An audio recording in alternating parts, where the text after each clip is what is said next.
Pat was the kind of man every woman prayed for and every woman secretly dreamed of.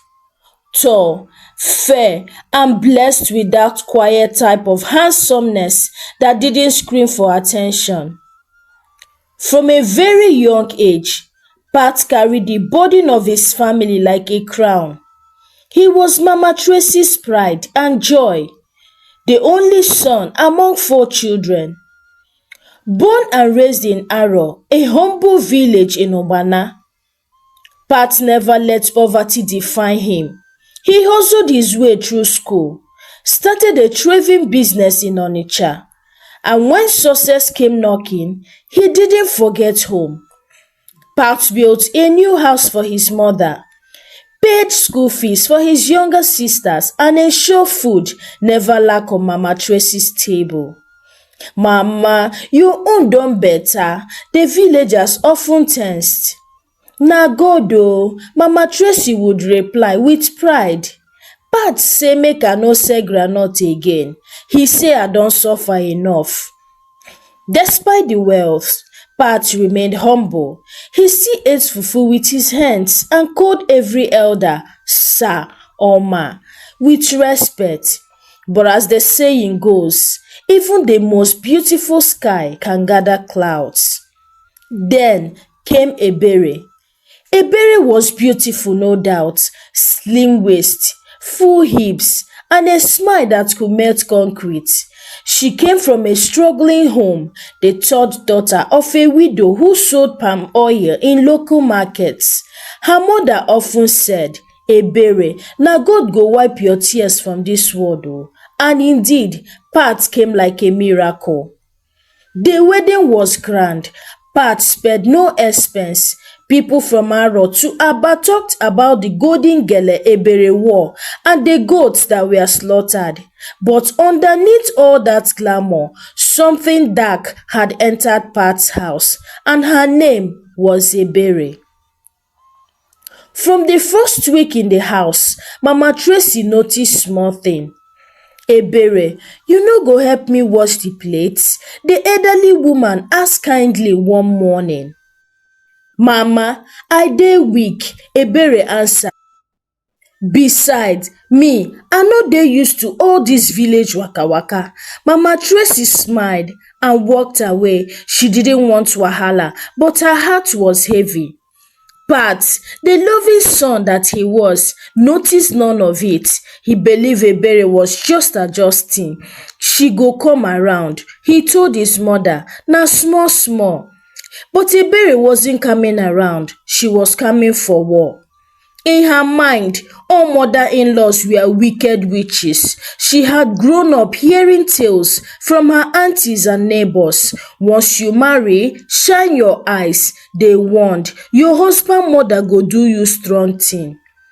So even though Mama Tracy never raised her voice, even though she never complained when Ebere ignored her, the young wife already carried bitterness in her chest like poison. One day, when Mama Tracy was boiling yam in the kitchen, Ebere muttered under her breath, "Na so she go dey waka up and down like say na she marry Pat." Mama Tracy heard, but she kept quiet. Pat returned that night and met his mother crying in her room. Her eyes were red and her hands were shaking. "Mama, wetin happen? My pikin, I no know wetin I do Ebere. She dey treat me like fly." Pat sighed and rubbed his forehead. He knew something was wrong, but love had blinded him. He called Ebere, "Babe, what's all this? Why are you treating Mama like this?" Ebere rolled her eyes. "Pat, abeg no start. I no go pretend for your mama. Make she dey her lane, make I dey my own. I no come here come do village drama." Pat looked at her like he was seeing her for the first time. This wasn't the sweet girl he married. This was a stranger, bitter, rude and disrespectful. From that day, things began to fall apart. Ebere, who once pretended to be sweet and loving, now wore her wickedness like perfume. And Mama Tracy, the quiet woman who had only ever loved her son, began to sleep with tears in her eyes. But Mama wasn't a fool. She was silent, not stupid. And in the quiet of the night, she whispered, God of parts, if na me wrong dis girl, forgive me. But if na she carry evil enter my house, show yourself. It was a Tuesday morning. The weather was cool, but inside Pat's house there was fire, silent fire. Mama Tracy has woken up early as usual. She swept the compound, boiled water, and even washed the clothes Ebere left in the basket for days. The old woman didn't complain. She believed in peace, but peace is hard when you are living with a bitter heart. Ebere stood by the kitchen door, arms folded. She watched Mama bending over, her wrapper stained with soup and water, but instead of feeling guilty, she muttered under her breath. All of them dey pretend in the beginning, she said. Wicked mother-in-laws. Na so dem go dey press their daughter-in-law like Maggie cube until they run mad or leave the marriage. Mama looked up but said nothing. She had heard it, but this time she pretended not to. She had learned that silence was the only safe answer in a house where love had turned into poison. Later that afternoon, Ebere called her friend Amara on the phone, pacing the living room like a soldier on duty. Babe, I swear, this woman dey frustrate me. She go just dey enter kitchen as if na she be the queen of the house. I no even fit breathe without her putting eyes. Amara laughed on the phone. You still dey live with your husband, Mama? Nne, you no serious oo. Me, I tell my husband straight, if your mama wan live with us, make I carry my bag go before she go kill me with good money wey no pure. Ebere sighed deeply. I no fit even wear short gown for house again. Mama go just dey look me from head to toe like say I be ashawo. Mama Tracy, who was in the next room folding clothes, heard it all. Her hands trembled, but she kept folding. That was the second time this week she had heard Ebere say she wished she lived alone with Pat. The second time she had heard her say, if this woman die now, I go finally get peace. That night, Mama sat outside looking at the stars. She remembered how she carried Pat for 9 months without money to buy soap, how she hucked mango in the sun just to send him to school. She remembered praying, fasting, and sacrificing her joy just so her son would be great. Now, she lived in her son's house like a stranger. No, worse than a stranger. Pat came home that night, tired from work. He saw his mother sitting outside, tears in her eyes. Mama, why you dey cry again? Mama didn't answer immediately. She shook her head, wiped her tears with her wrapper and said, Pat, you remember say I born you with empty hand. I no kill your papa before I train una. Why Ebere wan kill me before my time? Pat was silent. Every day she dey pray make her die, me wey no do her anything. Na me train you finish, na me take care of your sisters, but now wey I just dey wait small joy for old age, na die she dey wish me. Pat, if I be burden to you, talk make I go back Aro, na there I go bury myself. Inside the house, Ebere had them. Instead of feeling remorse, she hissed and turned up the TV. Later that night, as she laid beside her husband, she said coldly, Pat, I no go lie to you. I no fit do this thing again. Either your mama go back her village or me, I go my mama place rest. I no fit dey live like prisoner for my own husband house. Pat sat up. Ebere, wetin my mama do you? She no dey even talk. She no dey disturb you. You dey blind, Pat. Ebere fired back. Every day, she dey use eye kill me. She dey do like say na she marry you. I no come here to come compete with old woman o. Silence filled the room. Pat stared at his wife like someone just slapped him. Ebere, dis woman wey you dey insult na the same person wey sell her clothes to pay my school fees, the same woman wey sleep inside rain so I go get better life, and na she you dey call old woman like say she be useless person. If you dey wait make my mama die before you get peace, better start packing now o, because she go leave and you go look her eyes everyday till your heart learn respect. Tears gathered in Ebere's eyes, not from remorse but from rage. She stood up, grabbed her pillow and stormed out of the room. In her mind, she thought, one day dis woman go die, she no go block my happiness forever. But what she forgot was dis: every woman wey pray make her husband mama die go still become mother-in-law one day, and heaven never forget bitter prayers. Ebere was 2 months pregnant when the real wahala started. From the very day the test showed 2 lines, she changed completely. She wore pregnancy like a badge of suffering. Every morning, her voice echoed through the house like a town crier. Pat, I feel like fainting. Pat, come and press my back. Pat, don't go to work today o, I need help to drink water. The same Pat who used to leave for work by 7:30 a.m. sharp now started going by 10 a.m. sometimes, not at all. Business was suffering, but Pat loved his wife. He tried, he really tried. One morning, as Pat struggled to wear his shirt, Ebere grabbed his trouser and shouted, "Where you dey go? You wan leave me here to die alone?" Pat, confused, said, "But I get meeting with importance now. I don postpone am twice already." "So work come pass your pregnant wife now?" "Okay now, no wahala. If anything do me or dis pikin, na you cause am." Mama Tracy, who was passing by with a bowl of water, paused. She looked at them, shook her head quietly, and walked back into the kitchen. Later that day, Ebere started a new routine. She stopped bathing, she stopped brushing, she stopped cooking. The entire house began to smell like a sick ward, and the worst part, she started pooing in a bucket inside the room. Mama Tracy couldn't hold it anymore. One afternoon, she knocked on the door gently. "Ebere, my daughter, make I help you now. Make I sweep room or bring food come small." Ebere hissed loudly. "Mama, abeg leave dat talk. You think say I no sabi your plan? You wan poison me abi? I no dey chop your food oo."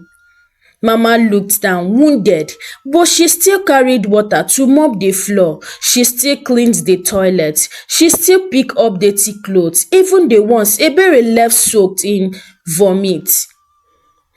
Pat came back that night and met his mother scrubbing the corridor with tears in her eyes. "Mama, why you dey cry again?" he asked.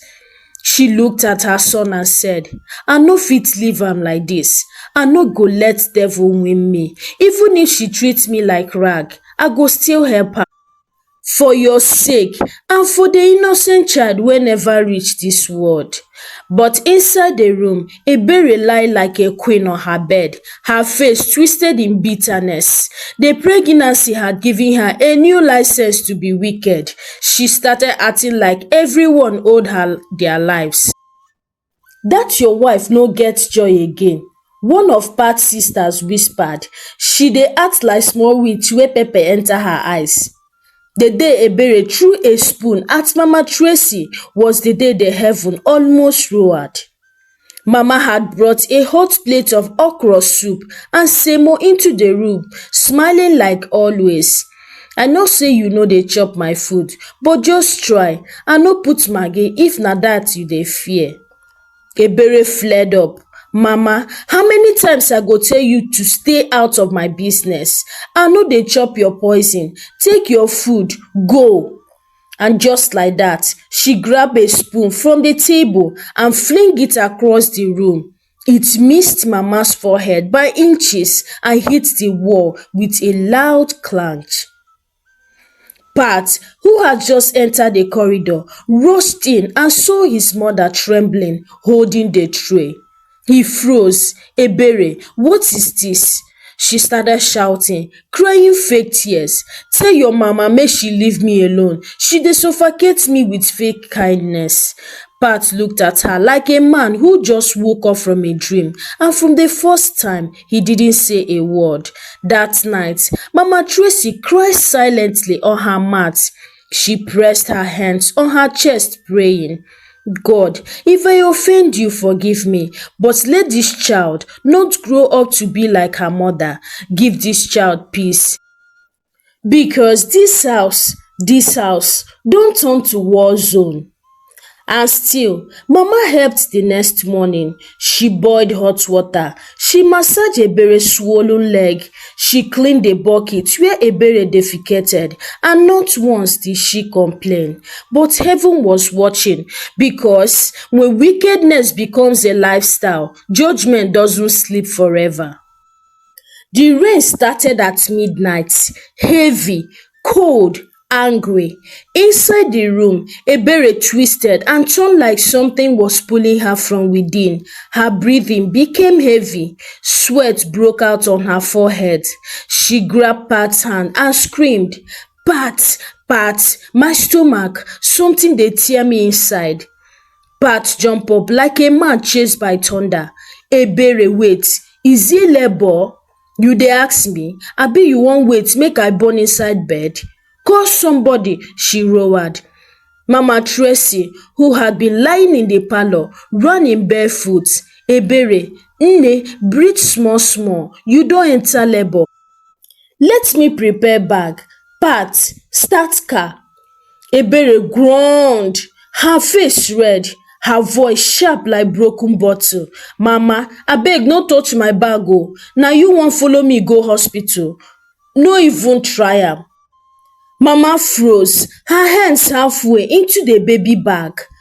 Pat paused too, but Mama, with tears in her eyes, said softly, I no wan follow you, I just wan make sure say you no forget anything. I be woman, I sabi wetin you dey face. Abeg shift, Ebere backed, holding her waist. Your presence dey irritate me. They rushed her to the hospital. The nurses took over. Pat waited outside, sweating and pacing. Mama Tracy sat beside him, praying in her heart, God, have mercy, let this child live. Forget say the mother get wicked tongue, the child still innocent. But inside the labour room, wahala started. Ebere was not cooperating. She was insulting nurses, screaming at the midwives, blaming everyone. You dey shout push push push like say na you get the baby. Una wan kill me here? If anything do me, na una go explain to my people. The midwife, an elderly woman, looked at her and said calmly, Madam, we wan help you, but your wahala too much. This no be the time for insult. If you no push, the baby fit die inside you. At that moment, something changed. Pen hit Ebere like thunder. She screamed loud, so loud, the window rattled. She held the bed and begged for mercy. Mama, Mama, please, I no wan die oo. God abeg oo. And like a shadow, Mama Tracy appeared at the doorway. Wait, calm. Carrying hot water and a wrapper, the nurses allowed her in. Even though Ebere didn't ask for her, Mama walked straight to her side and whispered, Nne, you go push. I dey here. I no go leave you. You go make it. Ebere looked at her with weak eyes, shocked. For the first time in months, her mouth was silent. No insult, no bitterness. And that was when she pushed. And the child came out, alive, crying and kicking. A beautiful baby boy. Pat entered the room with tears in his eyes. He hugged Ebere, then turned to Mama and knelt. Mama, thank you. If not for you. But Mama only smiled. She turned to Ebere, who now lay on the bed quietly, her baby in her arms. You see, mama says softly, you go hate me finish, curse me finish, but I still love you because you be woman like me. And you go understand pain now, you go understand patience, and maybe, just maybe, you go understand me now. Ebere's eyes welled with tears. She looked away quickly, but something inside her had cracked. Not guilt, realization that this woman she had treated like death was the same one who held her hand through fire. That this old witch she prayed to die was the one God used to bring her child safely into the world. She didn't say thank you, not yet, but for the first time she didn't hiss, and that for Mama Tracy was a miracle already. The early sun poured gently through the window, and in the corner of the room, a baby boy slept like an angel, wrapped in soft blue shawl. Ebere sat on the edge of the bed, watching him. Her face was not the same anymore. No more pride, no more wicked glad, just quietness and peace, the kind that comes when life teaches you something the hard way. Mama Tracy knocked softly and entered with a bowl of warm pap and akara. Ebere stood quietly. Mama, good morning, she said. Mama froze. It wasn't just the greeting, it was the tone, soft, humble, no venom. She smiled, unsure. Good morning, my daughter. How are you? How, body? Ebere stepped forward and collected the tray with both hands. Mama, sit down. I go serve you. I be woman now. I understand. Mama sighed slowly, still watching her. Ebere knelt down beside her, holding her hand. Tears were already in her eyes. Mama, she began, voice shaking. I wronged you. I let bitterness and people poisoned my mind. I carry stories from outside and used them to judge you. I insulted you. I shamed you. I cursed you. She broke down crying. But in the labor room, when I thought I would die, it was your voice I heard. It was your hands that held me. Mama, I don't deserve your kindness, but I beg you, forgive me. Mama Tracy pulled her up and hugged her tight. Nay, I forgive you before you even ask. I be your mama too. Sometimes, na pain dey teach us the true meaning of love. From that day, the house changed. Ebere started waking early. She made tea for Mama. She swept the compound. She cooked with joy. Her voice now carried laughter, not insult. Even Pat, who had grown silent and distant, began smiling again. One afternoon, Ebere sat beside Mama Tracy in the backyard, watching her rock the baby. Mama, she said softly, if my own daughter marry tomorrow and treat me the way I treat you, I go break down. Mama chuckled, adjusting the baby's cap. Na why I no go carry your insult for heart, because I know say one day your own go reach, and when it reach you go remember. They both laughed. That day when Pat returned from work, he found them cooking together, Ebere pounding yam while Mama stirred the soup. He stood at the door, arms folded, smiling. God, thank you, he whispered. My wife is back, and my mother still remains good. That night, Ebere wrote something in her diary. The devil nearly used me to destroy my home, but grace fought for me. I now know every mother-in-law is not wicked. Sometimes it is our bitterness that makes them look like enemies. I pray my story save another woman like me. And so, peace returned to that house. Mama Tracy continued to love. Ebere learned to love. And their little boy, he grew up watching his mother and grandmother laugh in the kitchen, never knowing there was ever a time they almost became enemies. Thank you for watching this story. In addition, Never carry other people's experience into your own life. Every person is different. Every home is unique. Don't generalize people. One kind-hearted person can change your whole life. Pride makes you blind. Humility makes you wise. Marriage is not a competition, it's cooperation. Never push away those who truly care. They are the ones who will hold your hands when trouble comes. Sometimes, life has to humble you to teach you what love and family really means. Don't pray death over who you should learn from. Ebere prayed for Mama Tracy to die, but in the end, Mama was her saving grace. Be careful what you wished out for. Out of anger, the person you reject may be the one God sent to help you. A peaceful home is built with patience, not power. Shouting won't build peace. Love and maturity will. Today's wife will be tomorrow's mother-in-law. Ebere forgot that one day she too will be a mother-in-law. What seed was she planting for her future? However you treat your husband's mother today is the same measure your child's wife may use on you tomorrow. Forgiveness is the shortcut to healing.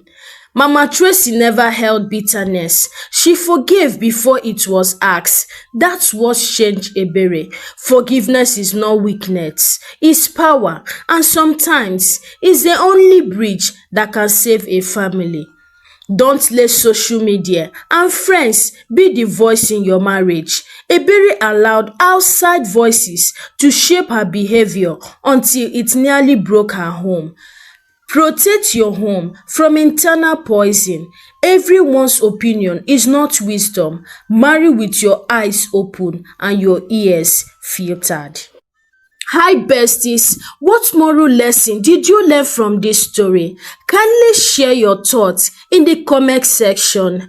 Like this story, share this story to someone who might be interested. And also, subscribe to this YouTube channel if you've not done so by now, until I bring an interesting and educative story your way. Bye for now.